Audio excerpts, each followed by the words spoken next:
paki-on ng susi. So switch natin. Yun. Baba, taas. Ang issue nitong power window, ayaw umakyat or ayaw umangat. Ayan, naka-on ng susi. So switch natin. Wala. No movement. Yan. Ito ay DR17V. Bakasin muna natin ito. Ito, inangat muna natin yung salamin dahil may problema yung kanyang motor. Ngayon, iti-test natin itong socket nito. At mayroon itong 5 pin. Ito namang socket niya, may makikita tayo na dalawang yan, malalaki. So, itong side to side na to ay going ito rito sa may kanyang switch. Papasilip natin yung motor. Yan o. So, titest natin ito kung anong pin out ito. Ito ay positive. Yan, umilaw yung kulay red. Ito ay negative or ground. Ito yung negative or ground din. Ito, i-test natin ito dalawa. Dapat tatagos ito dalawa sa papunta ng socket ng motor. Dito ka. Okay. Kuha na ko dito. Ganyan mo.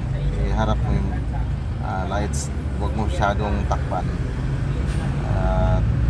Pagka sinuplayan ko ng positive, iilaw dito ka sa kabila. Yan. So dito naman tayo. Ito ang motor ito. Pagka sinuplayan ko ng positive, ayun, makikita naman malinaw. So very good. Nakikita natin ngayon is kumpleto naman yung kanyang source. Tumagos naman yung socket papunta ng power window motor. Ngayon dito tayo sa motor dahil magka-problema. Ito talaga ang step na mauna natin gagawin dahil bago tayo titira sa motor, unahin natin yung wiring. Yan. Sisilipin muna natin yung motor, baklasin natin. May 5 bolt ito. 2 sa itaas, 3 dito sa ilalim. Yan, 1, 2, 3. Ganyan. Mayroon itong hook na nakalock sa kanyang frame.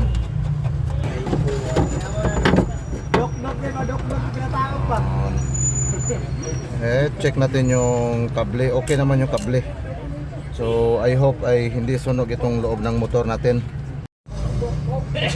Ito, natanggal na namin itong mismong motor. At napapansin naman natin is hindi siya sunog. Kung dito naman sa may kanyang carbon brass, ito. Mahaba pa naman. Ayan o.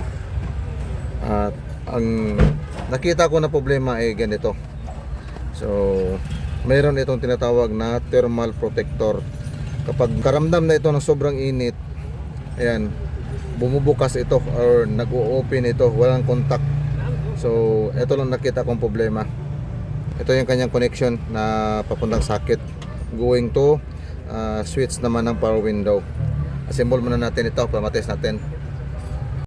Isasalpa ko muna ito. Test muna natin sa labas para hindi natin babaklasin kung may kaproblema dito sa labas. Malalaman na natin. Paki-on ng susi.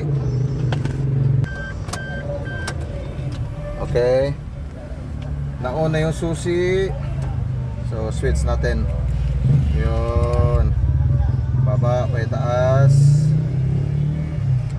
Very good. Pero hindi pa ito ang pinaka-final dahil wala pa itong load. Ibig sabihin sa may load is nakakabit na yung salamin. I-fix ko muna ito. Ito, na-install na natin.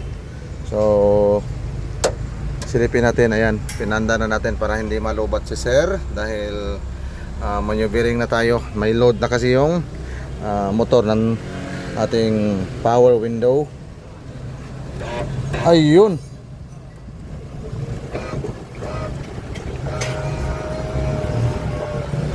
Very good. God bless. Napakaswerte. Sumamba lang. So ayun oh. Sa tingin mo sir, Ayos, okay. Solid yung ano. Solid yung gawa. Big shoutout kay sir. Yan.